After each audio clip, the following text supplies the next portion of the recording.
he really should get out by the 31st of August if he's not, otherwise they intend to withdraw his visa. Prince Harry and Meghan Markle released this furious statement. Meghan has actually only agreed to a 6-month return test. They're not going back to the UK. It's a very short 6 months trip at most. And this is what happens with Harry and Meghan. One lie collapses the other lie, collapses the other lie. Prince Harry and Meghan Markle wanted their return to Britain to look calm, confident, and completely under control. Instead, the entire story has exploded before they have even unpacked a suitcase. A furious statement has been issued. Their supposed advisors have been dragged into a public denial. Senior royal figures are reportedly horrified. And now, the couple face a brutal question they cannot bury with another carefully worded announcement. If America has become uncomfortable and Britain does not want them back, where exactly do they go next? Because this no longer looks like a triumphant homecoming. It looks like two people running toward a door that may already be closing. And so I think that really annoys Americans. And now that Harry and Meghan are going back, I mean, obviously they've trashed Britain, and if they're expecting a warm welcome back, they're kind of a little insane there. And I think they will find out very soon that they're not welcome there, and maybe that's why they're going to try Australia or Canada, because they have to find a place where people will like them. But I think that's going to be a challenge because they seem to wear out their welcome wherever they are. Before we get into today's story, I wanted to let you know that I finally launched my Patreon. Many of you have been asking for more royal family content, so that's exactly what I'll be posting there. Exclusive investigations, bonus videos, breaking royal news, and members-only discussions that won't be available on YouTube. If you're interested, you'll find the link in the description. Now, let's get into today's story. No final contract had been announced. No confirmed role had appeared. The entire idea remained exactly that, an idea. Then fresh claims appeared that Meghan had several other offers under consideration. How convenient. One unconfirmed opportunity becomes uncertain, and suddenly there are supposedly many more waiting behind it. We do not need to spend all day on her acting ambitions. A long, long history of manipulating the media. Constant Instagram photographs of her children. This is the woman who sought privacy, who doesn't stop invading her privacy and now her children's privacy. This is the woman who constantly posts photographs and memorandums and things about where she's been, invariably delist occasions. So no, this was a classic Meghan ruse to get publicity to prove that she was wanted. And she uses people. The important point is simple. They do not convincingly explain a major move across the Atlantic. This is where the pressure surrounding Harry's life in America enters the picture. Questions about his US immigration status have not disappeared. They have followed him for years, fueled by arguments over what was disclosed in his application and what he later discussed publicly. Among the many theories as to why, we've got possible alleged other woman in America. There's finances. Harry and the defendants, or the plaintiffs rather, in his most recent trial have been ordered by the court to pay $13 million US by this Friday. There is the visa question. Is Harry on the verge of being deported for having lied, potentially, on his application? Nothing in the material we have proves that American officials have ordered him to leave, and we should not pretend otherwise. But uncertainty can still create pressure. If Harry believes his position may become more complicated, even the possibility of future trouble could be enough to make Britain look less like a choice and more like a safety plan. Some commentators have gone much further, claiming that Harry may have received private warnings and that the timing of the move is no coincidence. Those claims remain allegations, not established facts. Harry and Meghan have been tipped off so that he can make an orderly exit, a sort of Charlie Chaplin move. The trouble began when a detailed report claimed that former Spice Girl Geri Halliwell Horner and her husband, Christian Horner, had become involved in Harry and Meghan's plans for Britain. So this launch has gone so catastrophically wrong that Prince Harry and Meghan Markle are now lashing out at the Daily Mail. According to that account, the couples had spent time together during a private summer visit, and the Horners were supposedly helping the Sussexes understand how a return could work. It was an eye-catching story. Meghan had apparently found a friendly British couple with connections, experience, and a country home. Harry had supposedly found a bridge back into the life he abandoned. It all sounded remarkably convenient, perhaps too convenient. And so they have issued, according to GB News, a furious denial over the secret lunch with Jerry and Christian Horner. I don't really believe it's a denial. It's like a non-denial denial. Then came the response. Harry and Meghan's representatives did not merely brush the report aside. They issued an angry denial, insisting that the Horners were not advising them and had never been asked to do so. They questioned how events that allegedly never happened could be presented as fact. Strong words. But look carefully at what the statement actually denied.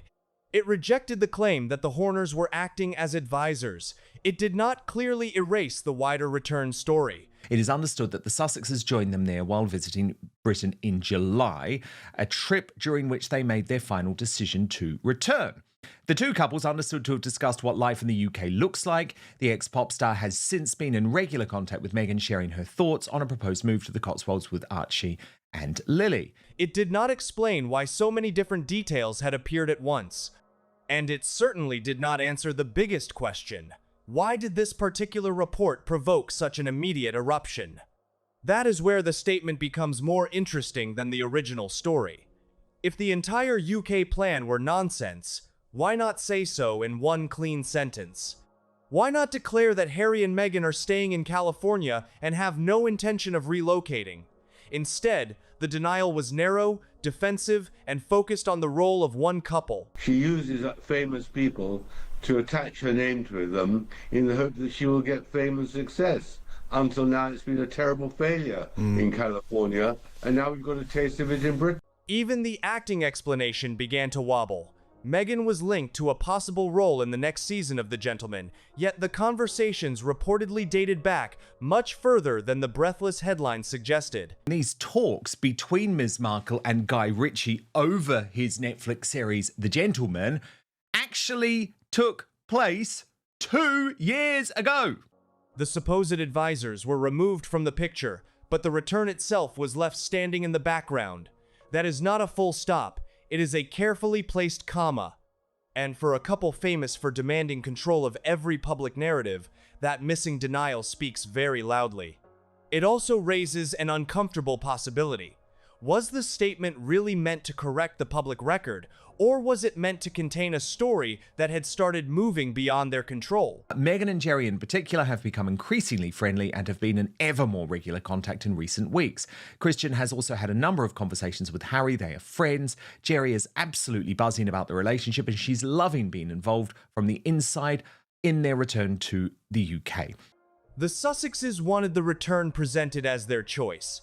A bold family decision made after a wonderful summer with friends. But suddenly the picture looked messier.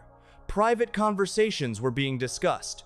Possible helpers were being named. Meghan's professional plans were being questioned. Harry's happiness in California was under examination. The polished homecoming story was beginning to resemble an emergency rearrangement, and someone appeared desperate to pull it back into shape. So glaringly obvious to everybody else. Every conversation that I'm having with people who know them, who are in their circle, this marriage very difficult. They were spotted having dinner together in Montecito a few months ago, and I had some friends who were in the restaurant. It was a very small restaurant, quite a posh restaurant, and you can just tell they don't talk to each other. They have zero chemistry. When a camera's there, they smile, but even now, I think on red carpets, the energy's off. But the questions are powerful because the timing is so strange. Only a short time ago, Harry said he could not imagine bringing his family back to Britain. He spoke as though the obstacles were permanent. Now, that impossible country is suddenly being reconsidered. What changed? Did Britain transform overnight? Did every security concern disappear? Or did remaining in California begin to feel less certain than Harry expected? The visa issue does not have to end in some dramatic legal showdown to matter. It only has to make Harry nervous. Meghan is agreeing to try it, but she isn't moving back to Britain. 6 months is the test. She wants an exit strategy. Another source telling you eventually Harry may have to choose between his wife's happiness and his country. That is the nightmare scenario nobody wants to talk about. A man who built his new identity around escaping Britain may now be looking back at the one place where his status can never be questioned. He is the king's son. Britain is his homeland. Whatever the public thinks of him, he does not need to explain why he is allowed to live there. That makes the UK an obvious fallback. But a fallback is not the same as a happy return, and the British public can tell the difference. He really should get out by the 31st of August if he's not, otherwise they intend to withdraw his visa.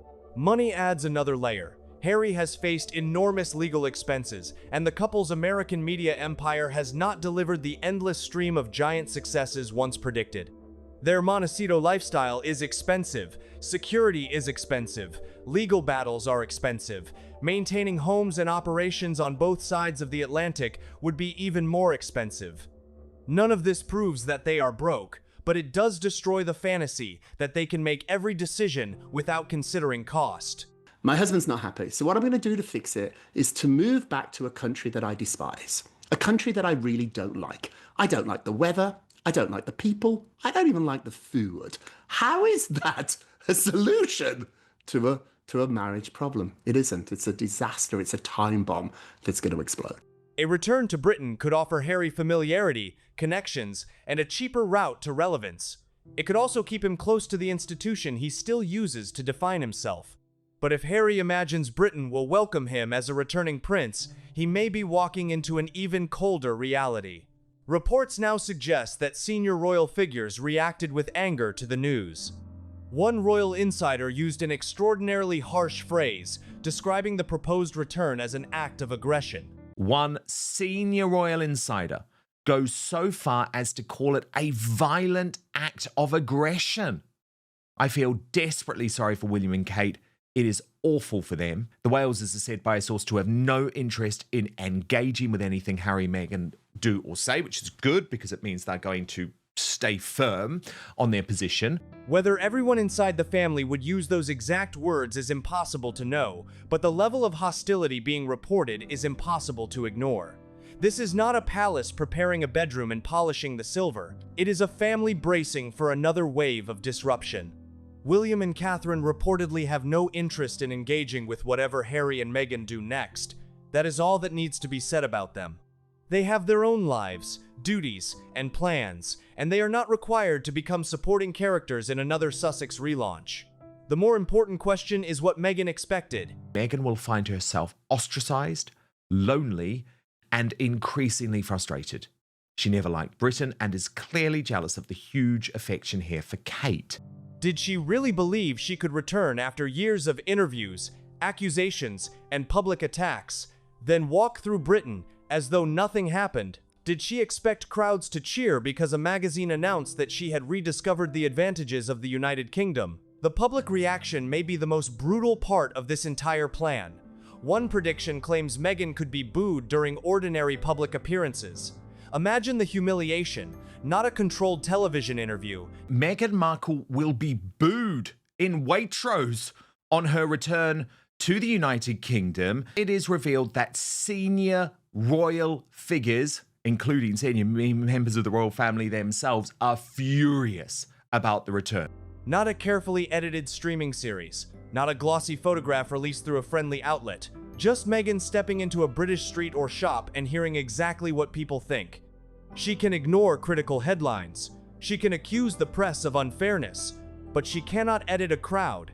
She cannot demand a second take, and she cannot control every phone recording the moment. That possibility changes the meaning of her return. Prince Harry and Meghan Markle's return to Britain is not the romantic family homecoming it may appear to be. According to my sources, their marriage is in serious trouble, and moving back to the UK is their latest attempt to save it. Meghan once entered Britain as a glamorous new royal with enormous goodwill. Crowds wanted her to succeed. Commentators celebrated the energy she could bring. Now the fear is not that she will be ignored, but that she will be openly rejected. Few public figures have burned through such a large reserve of affection so quickly. If she is booed, the clip will travel around the world within minutes. Every carefully managed claim about a warm new chapter will collapse under the sound of the British public refusing to play along. Marriage is two people, and when you have two very difficult people put into a house together, it's going to explode. And where would Meghan find comfort inside the royal circle? The reports suggest very few family members would be eager to welcome her. She may retain friendly connections with a small number of people, but that is not the same as being restored to royal life. There will be no automatic place beside the working royals, no return to palace influence, no half-in, half-out arrangement simply because the California plan has become difficult. She would sell her house. They're not selling this house. They're going to rent the house in Montecito. You know when people are serious about upending their lives and moving to a new country. Meghan could find herself physically close to the monarchy while being completely shut out of it. For someone who values status and visibility, that may be worse than remaining thousands of miles away. Isolation would not only happen behind palace walls. Britain is a small stage compared with America. Every appearance would be compared with Catherine. Every outfit would be examined. Harry with a very stable person, that might work. Meghan with somebody who adores her, a billionaire who keeps telling her how brilliant she is, that might work. But neither one of them have the right combination to make the other one happy. And for a long time, I'm told, what kept them together was their mutual dislike of us, their mutual enemy, which was everybody who wasn't there. Every event would trigger questions about whether Meghan was trying to compete with a royal engagement. Every absence would produce rumors. In California, she can construct her own world and release carefully chosen glimpses of it. In Britain, she would be operating in the shadow of the institution she left, surrounded by people who remember exactly what happened. That is not a comeback. It is a daily confrontation with the position she no longer holds. Harry is a deeply compromised human being. He has issues. Meghan has her issues too. And to put them in a house and give them two babies, have two kids, suddenly doesn't make it perfect. In fact, it actually does the opposite. Then comes the practical problem. Would Meghan actually stay? Reports already suggest this may be temporary rather than permanent. The language surrounding the move is cautious time in Britain, a trial period, an opportunity to experience both worlds. Those phrases leave a large escape door open.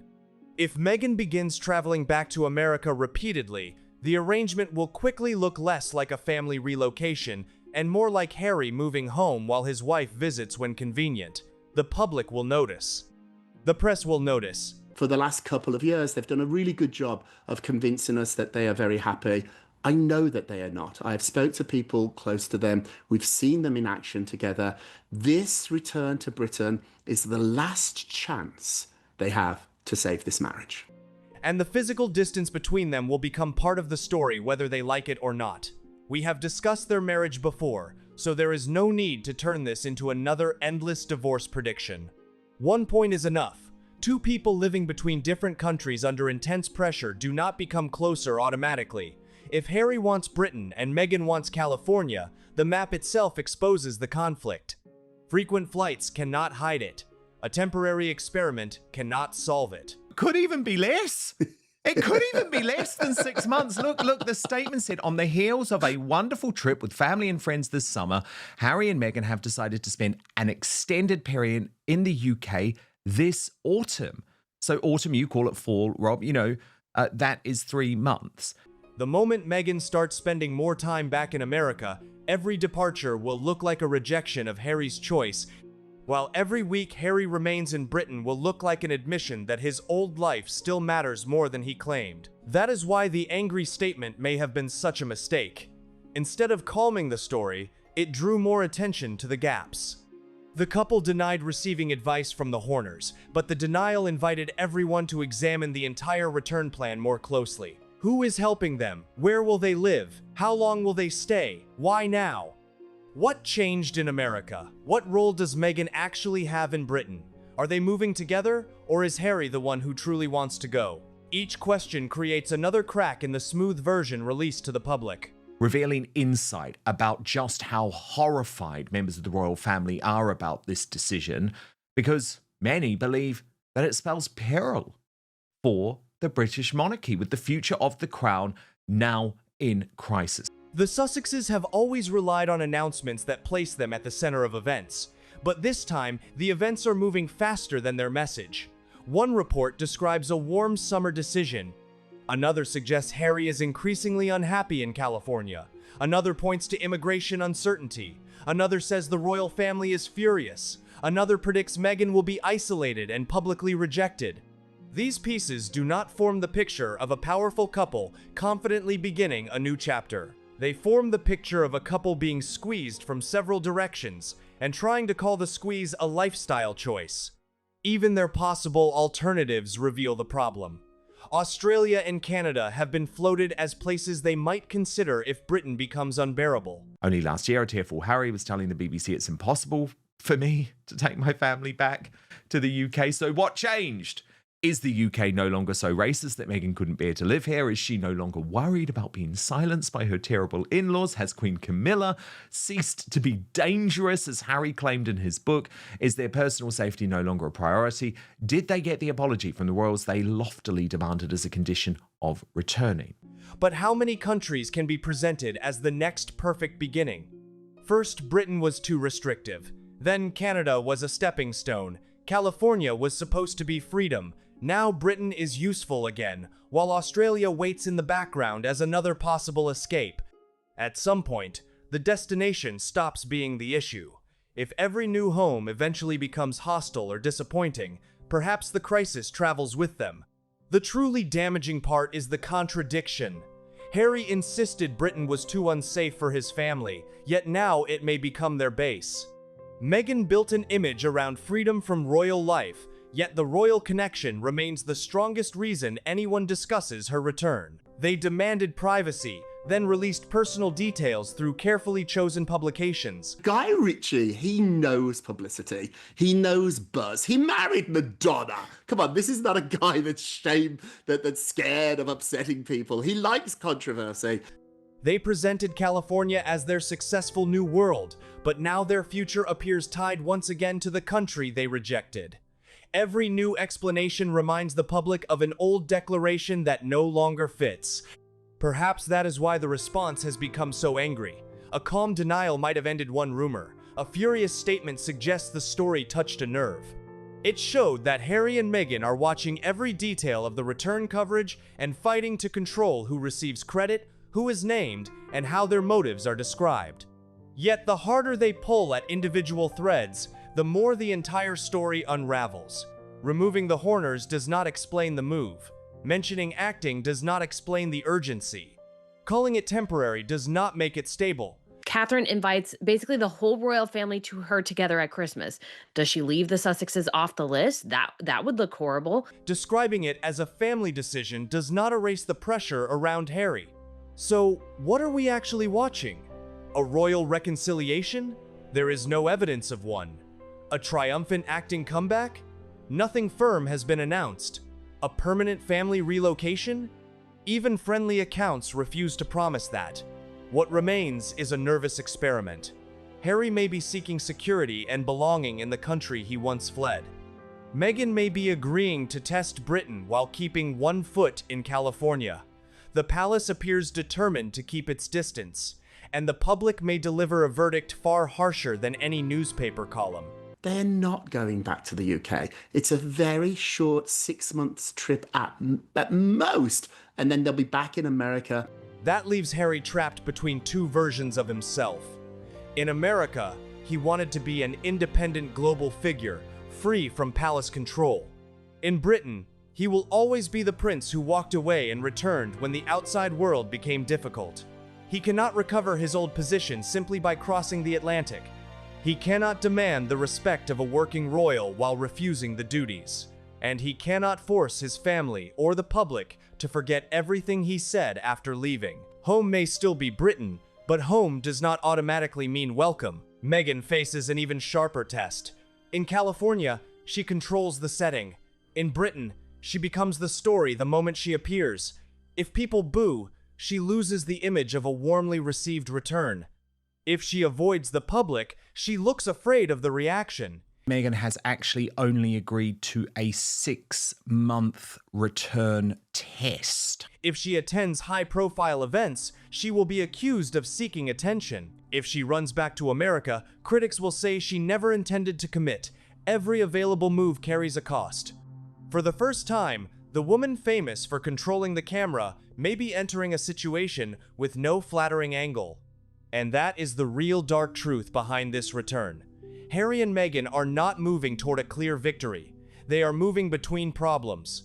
Their furious statement did not silence the questions. It exposed how sensitive they are to them. The pressure around Harry's American future has not been fully explained. The royal family is not preparing a joyful reunion. The British public has not forgotten. Catherine and William are going to want to avoid them, and then they want to protect their children as well, because even if it's a very innocent interaction between the Wales' kids and the Sussex kids, I can see Meghan mining her children, trying to find information on Catherine and William and their children for her to use later. And I find that exceedingly disappointing, but it just would not be a surprise to Meghan. Meghan may face booze, isolation, and an exhausting life split between two countries. Harry may discover that missing Britain and being welcomed back are two completely different things. They wanted the announcement to sound like a confident choice. Instead, it now sounds like a countdown to a very public test. Can Meghan survive Britain without controlling the reaction? Can Harry return without expecting his old status? Can they remain united if one keeps looking west while the other runs east? And what happens when the 6-month experiment ends with the same problems waiting at both doors? The Sussexes may believe they are escaping a crisis in California, but Britain is not an escape route. It may be the place where every contradiction they tried to outrun finally catches them. If you enjoyed this video and want even more royal family content, don't forget to check out my Patreon. I'm uploading exclusive investigations, bonus content, and members-only videos that won't be released on YouTube. I'll be adding new content regularly. If you'd like to support the channel and get access to everything, the link is in the description. Thanks so much for watching, and I'll see you in the next one.